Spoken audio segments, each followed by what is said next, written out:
you will get horizontal lineations. Horizontal lineations.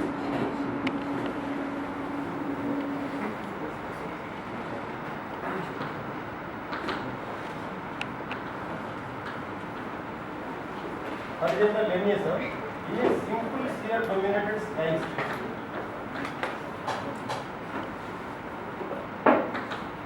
Simple shear dominated strike slip.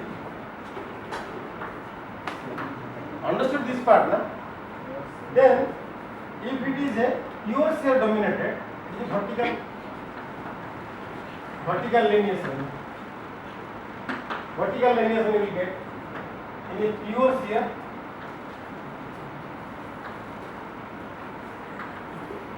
dominated strike slip shear.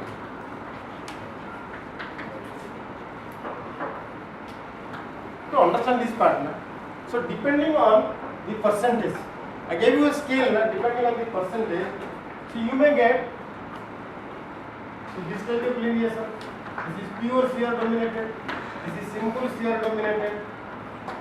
But if you give oblique lineations like this, they are general shear. You understand now why you get oblique lineations?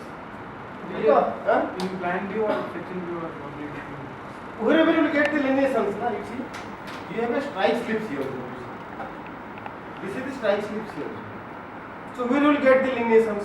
On the myelonetic foliation. Here you will get. Now, if you get only pure shear deformation, if you press it, here also you get the vertical lineations. Now you are combining these two. So these lineations on the foliation plane, myelonetic foliation plane, you get the oblique lineations. So this obliquity, you know, this obliquity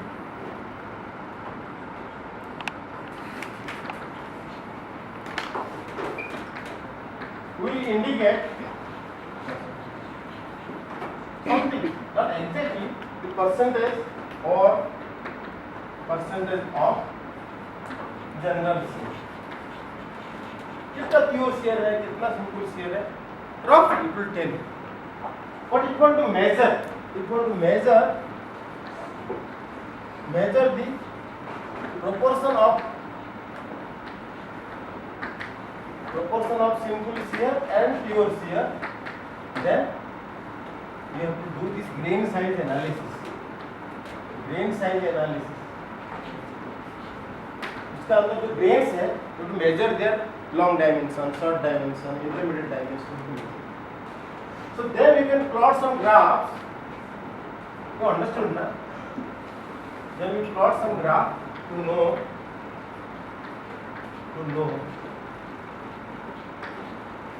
the WK value.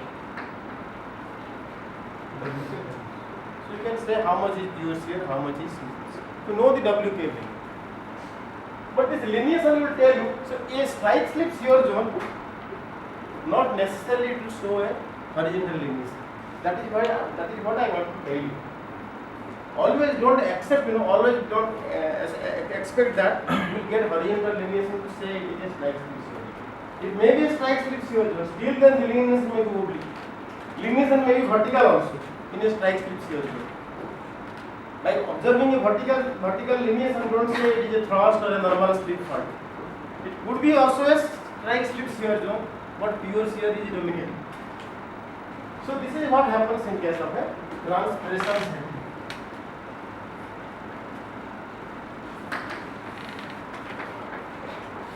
Understood this part, na? So by observing the lineations, don't get swayed. It could be strike slip or deep slip or thrust. Now, I will not go details about all these things. Little more structure of the will come with that. Now, suppose let us take the case of Himalaya. Let us take the case of Himalaya. So these are thrust. These are thrust.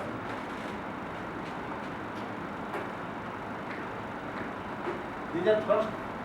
So this block is coming over this part. this block, this is the undergoing block. This is the overriding block. So this is the thrust, it is coming like this. Now here you will see, here, this place. The arrow is here, like this. Here also arrow will be this way. Arrow will be in the same direction.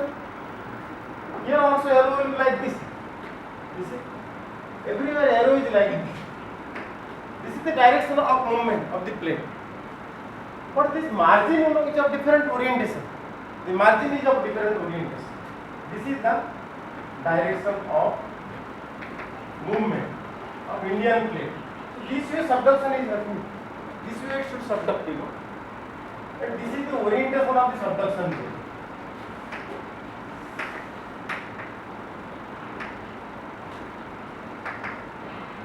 Orientation of the subduction.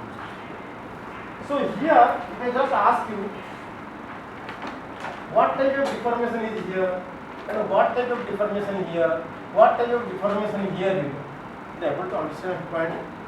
Now, this plane, you see, this plane dipping this way, you draw a section here, like this, no? This is going down. This is China, this is India. So, direction of subduction, is right angle to the boundary. The direction of subduction is right angle to the plate margin. Right angle to plate margin. Clear है कि नहीं? This is the plate margin and direction of subduction is right angle. You follow this point. But what about this part? Here, the subduction is at an angle. Subduction is at an angle to boundary. To the plate boundary. समझा ना? So this is called a oblique subduction. Oblique subduction. Whereas this is called a normal subduction.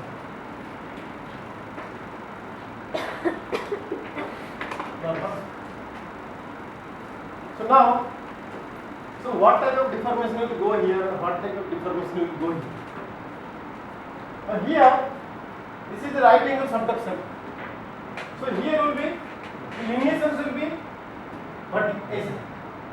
जैसे subduction हो रहा है उस तरफ जाएगा. But in this case, this will show a transgression.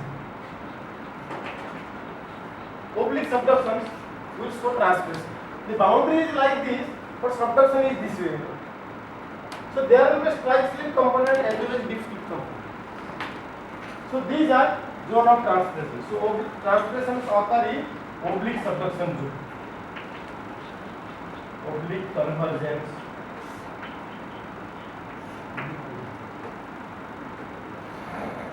Follow this point now. Similarly, I will just show you something else.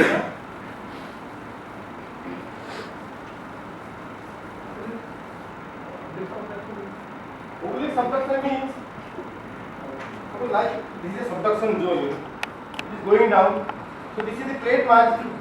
So subduction is going right angle to the plate margin. So subduction is like this. Zone is this way, boundary is this way, this plate should have been right angle to it.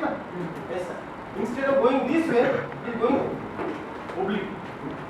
Oblique convergence, oblique subduction. So if this is the case, so what will happen? The lineations will be that transgression type. Initially, it was initially this part.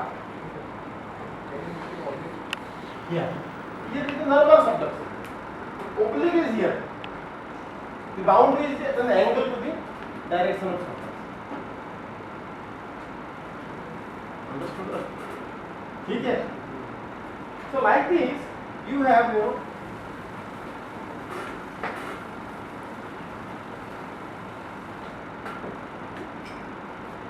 this margin, this rocky margin. here direction subtraction, if you remember, earlier classes, I have told you the specific plate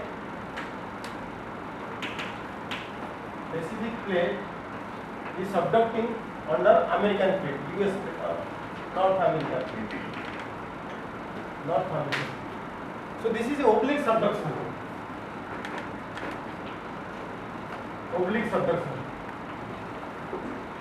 So here this is the zone, then this transpiration setting will occur.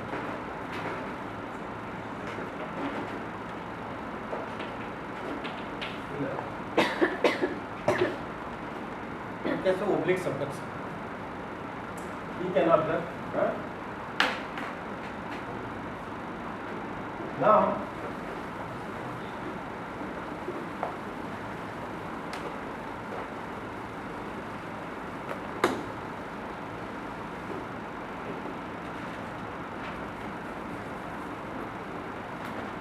what we saw, we saw a normal fault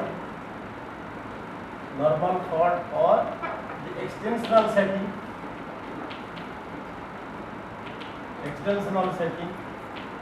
Here we saw the basin development. Then we saw reverse fault or thrust.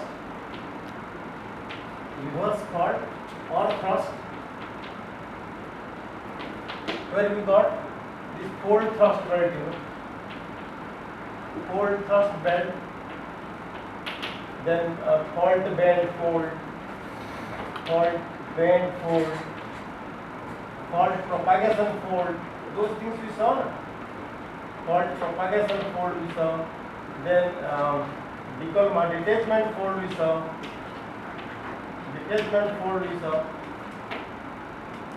Then thin skin tectonic, thick skin tectonic, all these things we have read. Then we saw the strike slip. On the strike slip, then we saw the radial shears, then P, Y, R, all these shears we got. Then we saw this transpiration, transtension,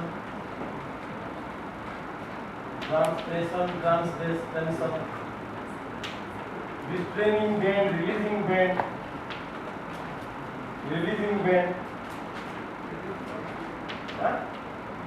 Which one? P, Y, I didn't say.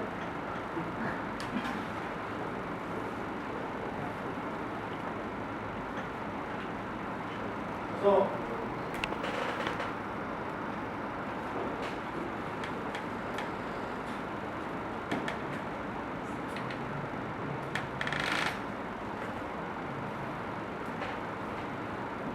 this one will do what? Very good. This will be R1. This will be R2. R8. So then what is that? P will be very long like this. P हो गया ये same here ना. Y is a very low angle like this, but opposite sensors. I think I might have forgotten to tell you. Same sensors here, but opposite. Opposite sensors here, but very low. Why? These are different shear names. Okay, so this is releasing band, restraining band. Okay. Now, very time, out of time. Next, we will go to just a very short class. I will tell how to determine